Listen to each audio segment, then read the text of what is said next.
माझं नाव श्रेया आहे. नुकतंच माझं लग्न झालं होतं. लग्नाच्या पहिल्याच रात्री मला कळलं की माझा नवरा काहीच करू शकत नाही. तो माणसातच नव्हता. मला त्याचा खूपच राग येत होता. पण माझा नाईलाज होता. कारण माझे वडील हृदयविकाराचे पेशंट होते. मी जर त्यांना सांगितलं तर त्यांना सहन होणार नाही. म्हणून माझं नशीब समजून मी कोणाला काही सांगितले नाही. मी माझ्या नवऱ्याचा खूप डॉक्टरांकडे इलाज केला, पण काहीच फरक पडत नव्हता. पण एक दिवस मी आणि माझा नवरा माझ्या माहेरी गेलो होतो.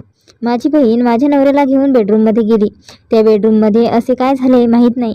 घरी परत आल्यावर माझा नवरा मला बेडरूममध्ये घेऊन गेला आणि माझ्यासोबत मी विचार करत होते की माझ्या बहिणीने असे काय केले आहे जे डॉक्टरसुद्धा करू शकले नाही.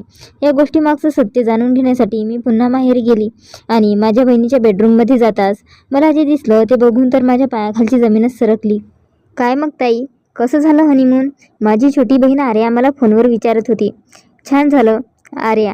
जिजूंनी जास्त त्रास तर दिला नाही ना? मी म्हटलं काही पण. आर्या, सांग ना दीदी, मी सांगते नंतर. चल बाय बाय. कोणीतरी आलंय. बेलचा आवाज येतोय. Arya, okay bye. फ्री झालीस की कॉल कर.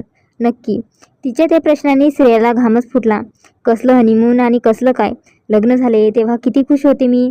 एवढा हँडसम नवरा, उच्च शिक्षित, नामांकित कंपनीमध्ये कामाला, चांगला पगार, आलिशान फ्लॅट, सर्व स्वप्नासारखं मिळालं होतं मला. कसलीच कमी नव्हती. एकच गोष्टीची कमी होती, शारीरिक कमजोरी. बाहेरून पिळदार शरीरयष्टीचा दिसणारा नवरा आतून किती कमजोर होता हे फक्त मलाच माहीत होतं. लग्नात प्रत्येकजण जो भेटतोय तो तेच बोलत होता, श्रेया किती लकी आहेस ग तू. भाऊजी असे आहेत, भाऊजी तसे आहेत. त्यांची तारीफ ऐकून किती भरून येत होतं मला. मीही स्वतःला लकी समजू लागली. पण त्या रात्री मला समजलं की मी लकी नाही तर सर्वात अनलकी आहे. माझा नवरा नपुंसक निघावा. मला वाटलं पहिली वेळ आहे म्हणून तसं असेल. पण आज 1 महिना झाला, रोज रात्री तसंच. एका नवविवाहित स्त्रीला काय पाहिजे असतं? चांगला नवरा, चांगले सासू सासरे, चांगलं घर, भरपूर दागदागिने. नाही नाही, यातलं काहीच नको असतं. तिला हवं असतं शारीरिक सुख. ते जास्त महत्त्वाचं. त्यानंतर सर्व काही. मी कधीच आई बनणार नाही हे विचार करूनच अंगावर काटा येतो. का फसवलंस मला? विचारलं काल जाब. त्यांना तर काहीच उत्तर न देता निघून गेले. एक मन करतंय अजून वेळ गेलेली नाही. जावा आईबाबांच्या घरी, सांगावं फसवलं त्यांनी, घटस्फोट घ्यावा. पण मी जर असं वागले तर माझ्या 2 बहिणीचं काय होईल? त्यांच्या लग्नात माझ्यामुळे काही अडथळा नको. बाबांना पहिलेच एक हार्ट अटॅक येऊन गेलाय. नाही, माझ्यामुळे अजून त्रास नको त्यांना. मी करेल सहन. कदाचित हेच माझ्या नशिबात लिहिलं होतं. त्याच रात्री झोपताना. प्रशांत, मला तुझ्याशी काही बोलायचं आहे. श्रेया, का फसवलंस मला? प्रशांत, त्या संदर्भात बोलायचंय. श्रेया, बोला, मी ऐकते. प्रशांत, हे बघ, मला तुझ्याशी लग्न करायचं नव्हतं. मुळात मला कोणाशीच लग्न करायचं नव्हतं. कारण तर तुला माहीतच आहे. श्रेया, जर लग्न करायचंच नव्हतं तर मग का केलं? प्रशांत, जेव्हा त्या दिवशी तुला बघून घरी आलो तेव्हा सर्वांना तू आवडली होतीस. पण मी नकार दिला. मी सांगितलं मला मुलगी नाही आवडली म्हणून रिजेक्ट केल्या होत्या. पण यावेळेस त्यांनी माझं नाही ऐकलं. जर तू या मुलीला पण नाही बोललास तर आमचं मेलेलं तोंड बघशील. त्यांनी मला स्पष्ट सांगून टाकले. मी घाबरलो. माझ्याकडे दुसरा काहीच पर्याय पण नव्हता. म्हणून मला तुझ्याशी लग्न करावं लागलं. प्रशांतने श्रेयाचे पाय पकडले. प्रशांत, मी तुझी माफी मागतो. मी तुझा गुन्हेगार आहे. मला तुला फसवायचं नव्हतं. तुला कसलीच कमी पडू देणार नाही मी. मला माफ कर. प्रशांत रडत रडत बोलत होता. श्रेयालाही त्याची कीव येऊ लागली. श्रेया, अहो उठा आधी तुम्ही.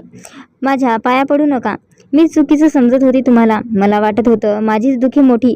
पण एवढी वर्ष तुम्ही किती मानसिक त्रास सहन करत असाल. मीच तुमची माफी मागते. प्रशांत, नाही श्रेया, प्लीज तू माझी माफी मागू नकोस. पहिल्यांदा त्यांच्यात एवढा संवाद झाला होता. थोड्या वेळाने दोघेही झोपी गेले. श्रेयानेही स्वतःच्या मनाला आता समजावलं की शारीरिक सुख म्हणजे सर्व नाही. या जगात कितीतरी बायका अशा असतील ज्याचे नवरे नपुंसक असतील. ते पण करत असतील संसार. आपणही करूया. त्या दिवसानंतर त्यांच्यात प्रेम आणि एकमेकाबद्दल आदर वाढू लागला. काही दिवसातच ते खूप छान मित्र झाले. एकमेकांशी कितीतरी वेळ गप्पा मारणे, शाळेपासून ते कॉलेजपर्यंत प्रत्येक गोष्टी ते एकमेकांना सांगू लागले. कधी एकत्र मूव्ही बघायला तर कधी बाहेर हॉटेलमध्ये जेवायला जाऊ लागले. प्रशांतमध्ये झालेला बदल बघून त्याचे आई वडीलही खूप खुश होते. लाखात एक सून भेटले आपल्याला. सर्वांना ते तेच सांगू लागले. प्रशांत आणि श्रेयाच्या आयुष्यात सर्व काही चांगलं चालू होतं. पण कुठेतरी आई बनण्याच्या इच्छेपायी श्रेयाच्या मनात तो नपुंसक असल्याचे थोडं दुःख होतंच. तिने खूप विचार केला. काहीतरी उपाय असेलच यावर तिने यूट्यूबवर सर्च केलं. ज्याने शक्ती वाढेल त्या सर्व पदार्थाची तिने लिस्ट बनवली. प्रशांतच्या न समजता त्याला ते सर्व खायला देऊ लागली, जेणेकरून त्याच्या शारीरिक शक्ती येऊ. पण 2 महिने झाले तरी काही फरक नाही. शेवटी श्रेयाने डॉक्टरकडे जाण्याचे ठरवले. प्रशांतने सांगितले की तो याआधीही खूप वेळ डॉक्टरकडे गेला होता, पण त्याचा काही उपयोग झाला नाही. सर्व प्रकारची औषधे खाऊन झालीत त्याची, पण त्याचा विरोध असतानाही श्रेया त्याला चांगल्या डॉक्टराकडे घेऊन गेली. त्याचं चेकअप केलं.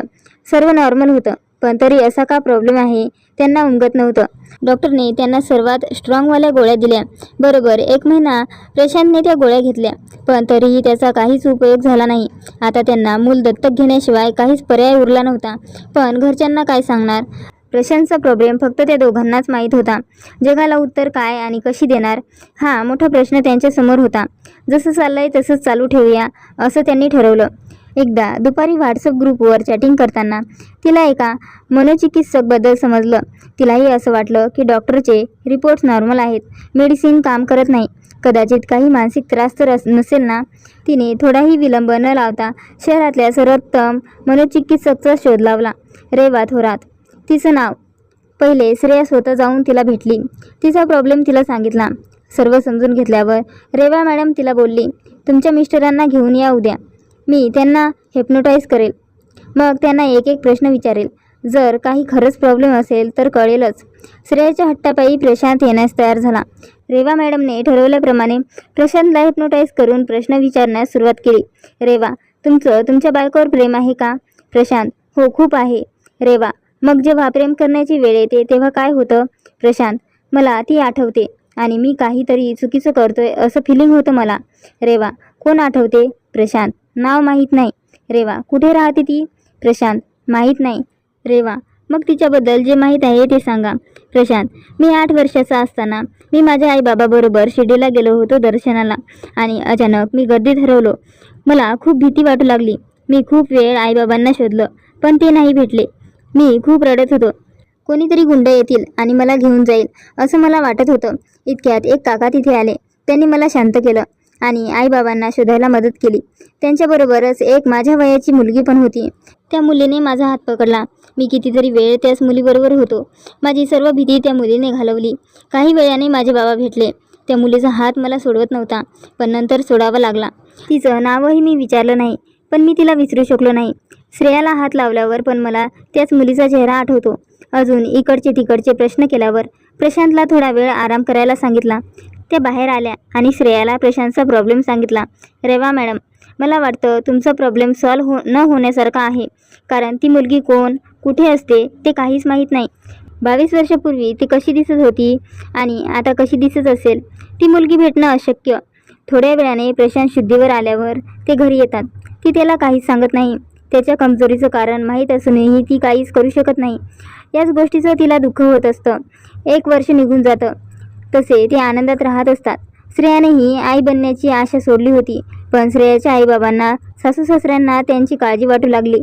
1 वर्ष सरून गेलं तरी अजून घरात पाळणा का हलत नाही, हाच प्रश्न त्यांना सतू लागला. म्हणून श्रेयाच्या बाबांनी त्यांना आज घरी जेवणासाठी बोलवलं होतं. जेवण छान बनवलं होतं. दोघेही पोटभर जेवले. बाबांनी या विषयास बोलण्यास सुरुवात करणारच इतक्यात श्रेयाची छोटी बहीण प्रशांतचा हात पकडून त्याला बेडरूममध्ये घेऊन गेली. आर्या, जिजू, ही आमची बेडरूम कशी वाटली? प्रशांत, छान, मस्त सजवली. इतक्यात त्याचं लक्ष समोर भिंतीवर टांगलेल्या फोटोवर जाते. प्रशांत, हा कोणाचा फोटो? आर्या, हा तर श्रेया दीदीचाच फोटो आहे. प्रशांत, काय? तो लगेच श्रेयाकडे जातो. आजूबाजूला कोणीच नसतं तिच्या. तो तिला एक घट्ट आलिंगन देतो. पहिल्यांदा श्रेयाला एवढं प्रेमाने जवळ घेतलं होतं त्याने. प्रशांत, श्रेया, तूच ती मुलगी आहेस जिच्यात माझा जीव अडकला होता. श्रेया, काय?